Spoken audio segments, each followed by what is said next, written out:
хушбахтии ин худро бахшидан ба ҳунар будааст истеъдод, зеро ҳунару истеъдоди асил номи ҳунарбарро то дербоз аз хотирҳо зудуда нахоҳад кард. эҷози эҷод дар пайи тасвири ҳунармандест ки худро бахшида ба ҳунару аз ҳунар ком ширин карда. фидоӣ будан дар роҳи ҳунар ӯро оварда то ба ҳофизи халқии ҷумҳурии Тоҷикистон. ҳунарманд Раҳматуллои Ҳошим моро меҳмон аст ки хайра мақдамаш мегӯем. Ташаккури зиёд. аз ҳузуру аз дидоратон шудем. Ташаккури зиёд.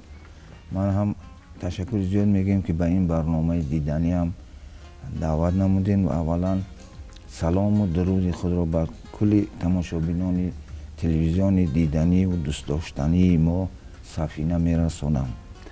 Сарбаланд бошед. хуб ҳастед? Ташаккур. агар аз навгонӣ пурсон шавем, чӣ навгонист дар дунёи эҷод Раҳматуллои Ҳошимро? Албатта барои ҳунарманд навгонӣ фақат танҳо як чиз аст. эҷоди тоза. шеъри нав, эҷоди тозасу оҳанги нав. ҳозир омодагӣ дорем ба таҷлили иди Наврӯз. Бале. як шеъри аз ҳоҷи Ҳусайни Кангуртӣ омода кардаем. дар омодагии сабт аст. мавсими навбаҳор шуд, он маҳи гулузор ку ғунчаву гул қатор шуд, булбули дилфигор ку. иншоалло ба сами шунавандагон рӯзҳои ҷашни Наврӯзи оламафрӯз ҳатман ки мешунавад. албатта. дар суруд чӣ мавқеи бештар дошта бошад, матн ё оҳанг? албатта акун ҳарду бояд тавъан бошанд. шеъри хуб ва мусиқии ҷазоб, мусиқие ки ба дили шунаванда таъсир мерасонад, рафта мерасад. ҳарду агар тавъан бошанд, як мусиқӣ, як шеър, як чизи хуб мебарояд. ҳунарро гӯянд ба мисоли гавҳарест, арзиш надорад, яъне гаронарзиш аст ва ҳар чизе ки қимати гарон дорад ҳатман ки ба осонӣ ба даст намеояд. новобаст аз оне ки шуморо падаратон ҳунарвар буд, гумонам осон набуд соҳиб ҳунар шудан, ё чӣ? албатта барои ҳунарманд шудан аввалан бисёр заҳмати зиёд дар кор аст. пеш аз ҳама бедорхобиҳои зиёд. баъдан дар олами мусиқӣ ҷустуҷӯҳои зиёд ва дар олами шеър агар ҳунарманд аз адабиёт, аз таърихи миллат огоҳ бошад, бархурдор бошад, шеъру завқ дошта бошад, шеъру хуб фаҳмад ва гумон мекунам ки адабиёти классикии мо, адабиёте ки ин қадар бой, тамоми дунё сари таъзим фуруд овардааст ба ин адабиёт. як чиз аст ки ҳар як шеър оҳанги худашро дорад. ё мисол ғам аст, ё шодӣ аст. ва ҳангоми хондан аллакай пайхасам мекунем. албатта дар вақти хондан аз вазни шеъру аз ҳамон мавзӯи шеър ҳунарманд огоҳ мешавад ки ин дар кадом сабку дар кадом услуб бояд ки хонда шавад. аслан ҳунармандоне ки воқеан ҳам дар санъати тоҷик як нақши босазо гузоштаанд ва имрӯз бари мо нестанд, бо устодони санъат ёдашон мекунанд ва ҳамин гуна бобои Одинаро. аммо зиёдтар аз устод Одина Ҳошим гуфтан, мардум ӯро ҳамчун бобои Одина медонанд. шояд ин аз он лиҳоз бошад ки бобо гуфтан боз наздиктар аст ба мардум, ё ин ки чӣ бошад? ин як чиз аст, хеле ёд дорам, аллакай дар синни 45-47 солагӣ бобои Одина мегуфтанд. зеро ки танҳо ва танҳо дили устод Одина Ҳошим як чиз мехост, ки мардум осуда бошад, мардум шод бошад ва ҳунарманд барои онҳо бисарояд ва мардум завқ барад, ҳаловат барад. ва ягона орзуяш ҳамин буд ки мардуми бисёрӣ бошад. و برای آنها سرودخوانی کند، آنها ذوق برند. و در کنسرت ها هم در معرکه های مردمی که می رفتیم خودش به مردم تربیه می کرد، از پند و حکمت های ادبی بسیار می دانست، می خواند و هم با سخن و هم مثال اگر نیم ساعت سرود می خواند حتما 10 دقیقه همون تفسیر میکرد و با مردم از آداب و اخلاق تاجیکانه ای که ما داریم اینه با مردم تلقین میکرد و از همین رو از همین سیم ایام جوانی علاقه بابای آدینه میگفتن. این از حسابی مثال احترامی زیاد داشتنی مردم بود. تشکر. خب روحشان شاد بود. یادی از بابای آدینه کردیم و میسازد که این دم و این لحظه برای بیننده عزیزم به خاطر بالید خاطری ایشان یک ترانه پیشنهاد کنیم.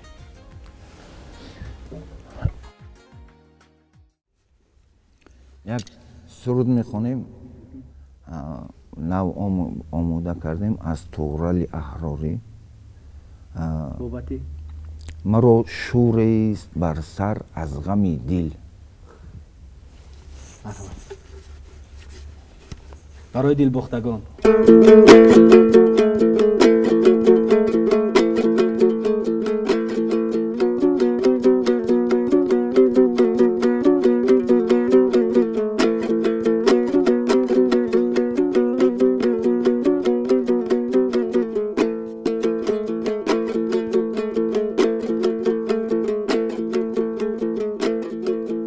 مرا شور است بر سر از غمی دل، نمیدانم کنون به شکمی دل.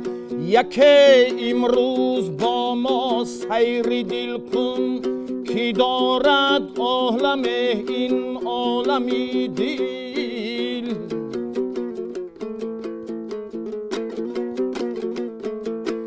کی دارد عالم این عالمی دل.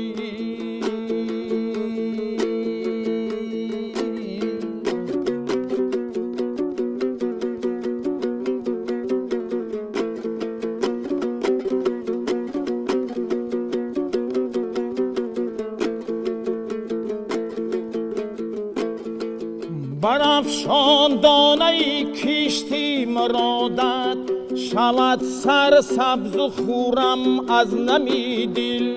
نشین در پرده میز را بسازش، بسه دارد نوا زیر و بمی دل.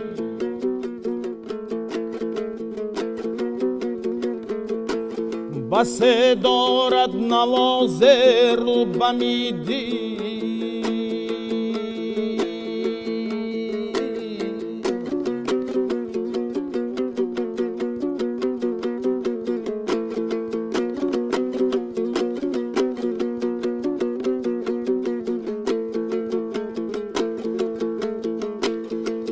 توافی کعبه دل کن که نوشی، زی چاهی مدعایت زمزمی دل. قبولی کس نگردد این حکایت، اگر گویی کی باشد محرمی دل.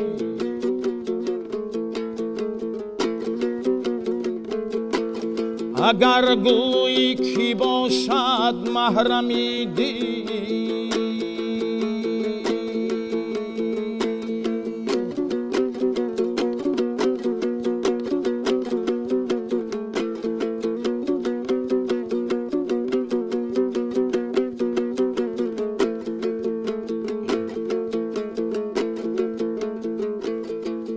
خیرت بر چرخ می ساید علم را، لیوایش گر بود از پرچمی دل. در این مهنت سرا امروز طغرل، نمی یابم کسی را همدمی دل.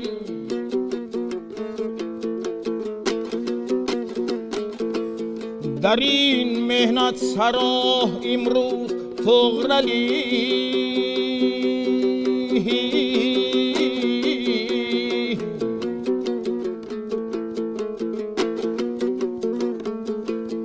نمیابم کسی را همدمی دی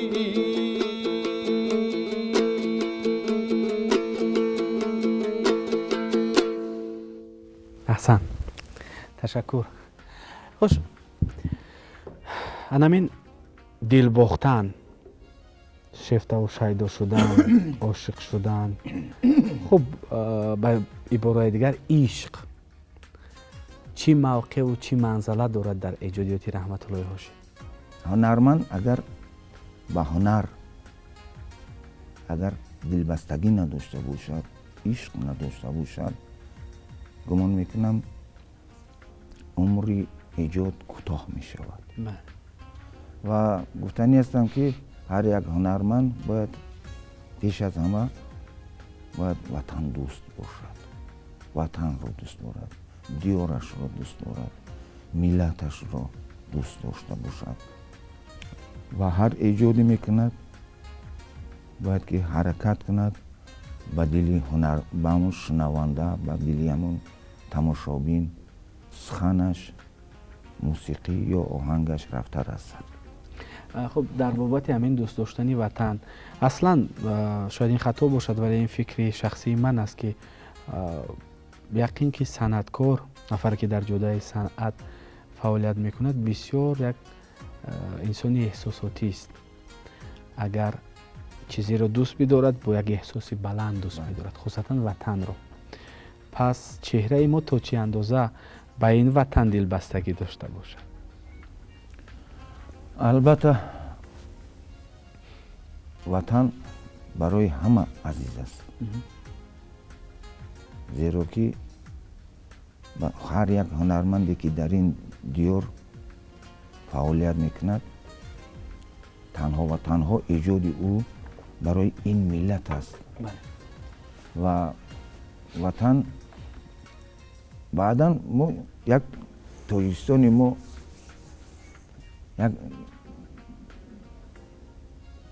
تاجیکستانی اینقدر زیبا هست، اینقدر سبزسرز و خرم است و همه وقت 4 فصل زیبایی که ما داریم، همین 4 فصل احساس می شود. 4 فصل در تاجیکستان عموما در وطن ما احساس می شود و گفتنی هستم که در تابستان اینقدر گرم است، در همون تابستان ما همین 4 فصل دیده می توانیم در تاجیکستان و باد و هوای تازه داریم، پیش از همه آبهای مصفا داریم، وطنی زیبا داریم و گفتنی هستم که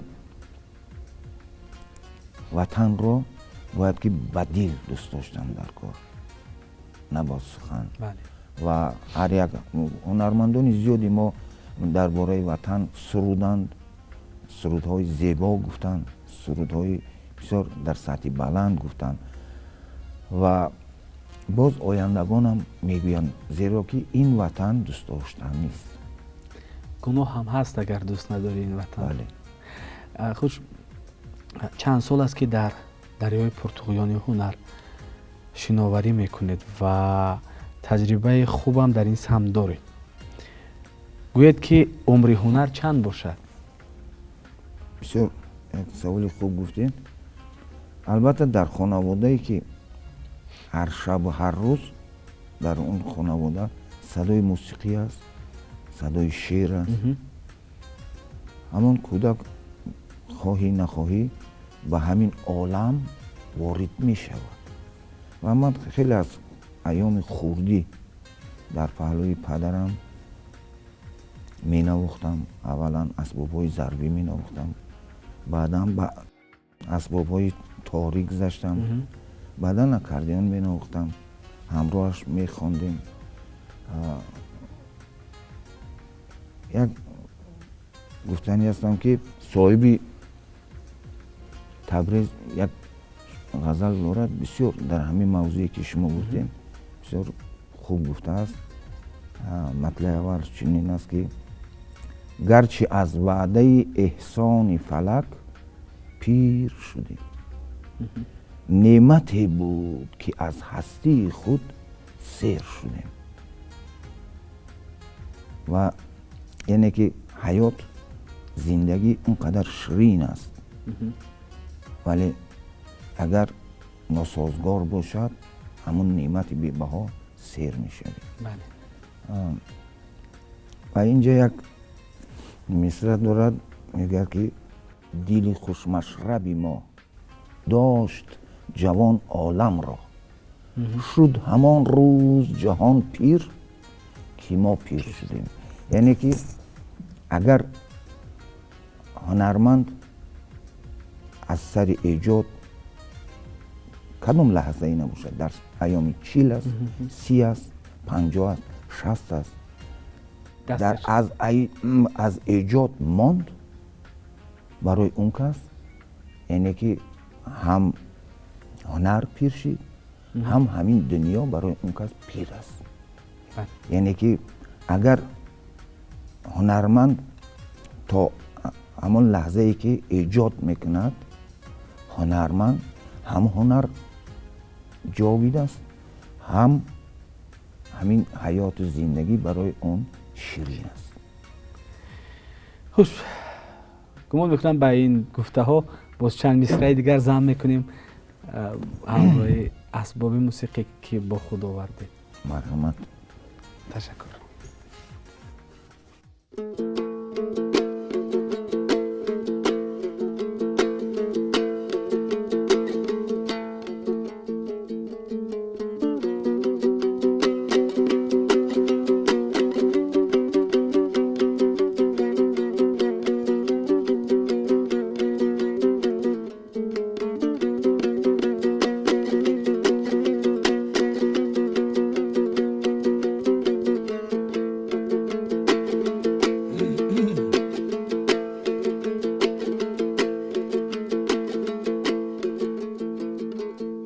مجنونم پیوسته دام گویم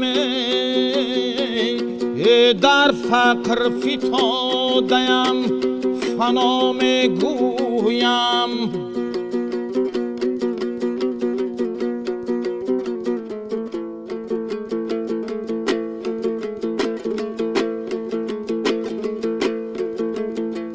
او همچون یوسف فتاده‌ام در تگ شاهی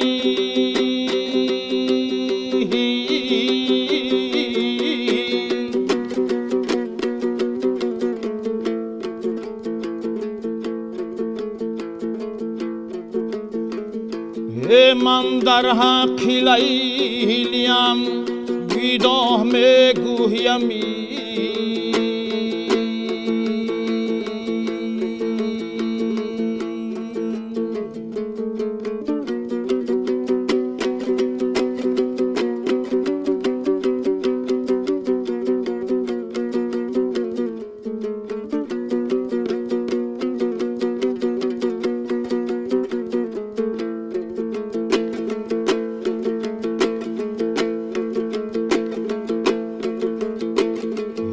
عمرم بیگذشت عمری دیگر نیست مرا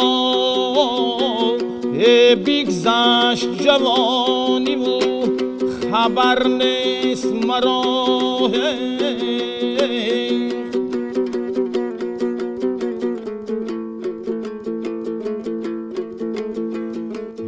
بیگذشت جوانی و در آمد پیری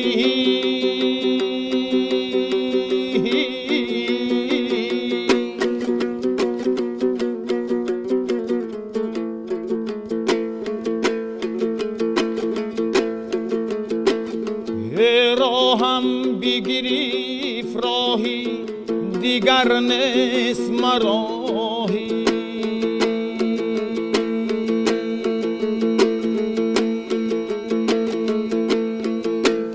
گویند انسانی که از سرود و موسیقی آگاه است یعنی غواص بحر هنر گردیده است از او بدی نمی آید این تا کدام حد راست باشد؟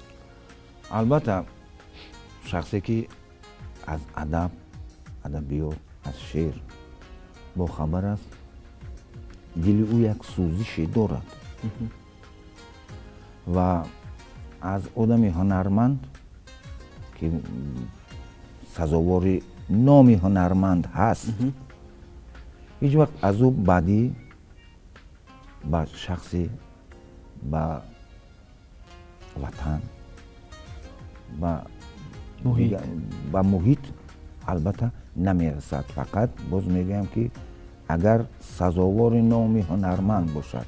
اینجا با کلمه هنرمند گفته یعنی که ذوق در دل باشد. ذوق این یک نور الهی است که خداوند به همه عطا نمیکند، به خاصه آدمی که از تاریخ ملت، از ادبیات ملت، از شعر آگاه هست، در دل اونها ذوق هست و این آدمانی نجیبند و هیچ وقت به مردم، به محیط به ضرر نمیرسد. خوش، شما که شروع کارتون و معرفیتون به دوران شوروی راست آمده، پس میخواهم تفاوت اون دوره رو از این دوره بفهمم. در کدامین دوره معرفی هنرور آسان‌تر بود؟ البته این نه یک تنها من، در دوره شوروی مشکل بود. پیش از همه مشکلش در یک چیز بود که هنرمند اسباب میگرفت، در صحنه میبرآمد، با آواز زنده نوازنده ها می نوازند، برای تماشابین سرود میخواند. اگر تماشابین قبول کند قرصک میزند، قبول نکند اسباب میگیری میره. این یک چیز بود. حاضر بسیار برای به عالم هنر وارد شدن بسیار آسان است، زیرا که اینقدر تکنیک پیشرفت است. اینقدر مثال سالی در دوره حکومت شوروی یک استودیوی ثبت آواز بود، یک تلویزیون بود. برای در ثبت رادیویی کردن اول سرودها را می آوردن اونجا، از نزد مخصوص آدمانی که در اونجا بودن از اونو میگذراندن. اگر برای ثبت لایق بدانند مثلا ثبت میکردن، سرودن با رادیوی تویستان و تلویزیون اجازت میدادن. حاضر خوشبختانه در هر یک گوشه کوچه های شهر استودیوهای ثبت آواز است و هنرمندی است که در مدت 2 ماه یا 3 ماه یک سرود آماده میکند، 1 سال در بین تماشابین میخواند. و گفتنی هستم که امروز بسیار ساده هست، بسیار آسان است و تنها گفتنی هستم که باید که هنرمند باید تماشابین را احترام کند. در نزد تماشابین در کنسرت ها با فونوگرام میبرایند، سرود را میخوانند، میروند و اگر همون کسی ثبت آواز باشد همون میتواند در خانه خودش هم تماشا کند. یعنی که گفتنی هستم که باید که هنرمند در پیش تماشابین با آوازی زنده برآمد کند. خلاص امروز خیلی آسان است و دیگر گفتنی هستم که ما شکر پیشوای ملت میکنیم که اینقدر دستگیری که نسبت هنرمندان، قدر دستگیری که جناب عالی پیشوای ملت ما میکنند در یگان عصر نبود. اگر یک چهره رو در یک گوشه دوردست جمهوری اگر ببیند یا پیدا کند، حتما اون دستگیری میکنند که تا که این به عالم هنر وارد شود و برای مردمش خدمت کند. اینقدر دستگیری ها هست و تنها از هنرمندان فقط یک چیز است که باید به همین باوری پیشوای ملت ما باید سزاوار باشیم، زیرا که برای این ملت برای این وطن، برای این ملت باید ما سرودهای بهترین، شعرهای بهترین آماده کنیم و پیشکش آنها گردانیم.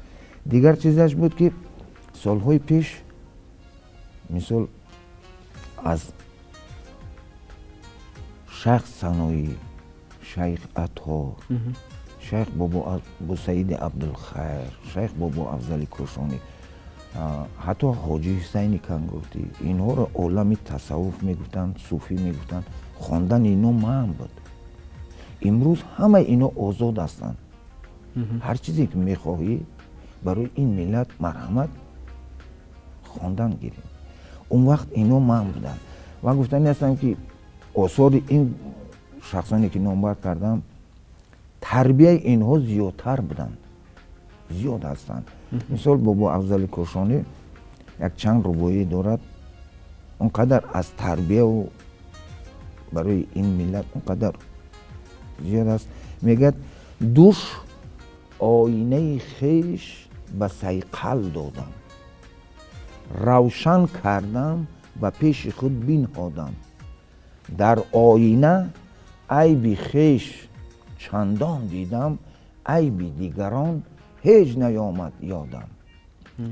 یا میگه عیب است بزرگ برکشیدن خود را، از جمله خلق برگزیدن خود را.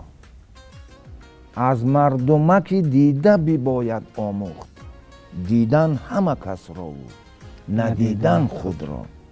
یعنی که هر یک شخص باید اول خودش رو بیند و همون یک مثل خلقی هم هست، میگن که کرد رو اول آدم باید بدن خود میزند که اون درد دارد، سوزش دارد، بعداً با دیگر شخص. و گفتن هستم این آثار این بزرگان امروز آزاد است، ما میخوانیم و طریق تلویزیون هم میخوانیم و طریق در کنسرت ها میخوانیم و شکر میکنیم باز شکر از همین دورانی که ما امروز داریم، از همین جمهوری که گل شکفته ایستاده است، ما شکر گذاریم. تشکر. گویند حاصل علم و صنعت اصیل این قربانی است. یعنی خود را قربانی کردن، نه یگام درآمد مالی، تنها معنوی و خلاص. همین گونه است.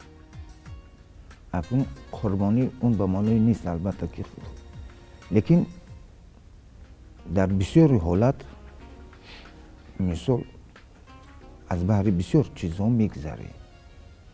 مثال اگر ما در یکان کنسرت حکومتی بند باشیم، اگر یکان خیش تبار هم مرکه داشته باشد نمیرویم، زیرا که ما در چهاربینی دولت بند هستیم و همین خیلی قربانی ها دارد و باید که هنرمند هنر رو قدر کند. اگر هنر رو قدر کردی البته همون قربانی است. باید که شب و روز برای این ملت، این خلق آماده باشی که هر لحظه ای که در کار باشد تو با آواز خودت به مردم سرود خوانده توانی. این از قربانی هنر. تشکر برای صحبت. تشکر برای شما.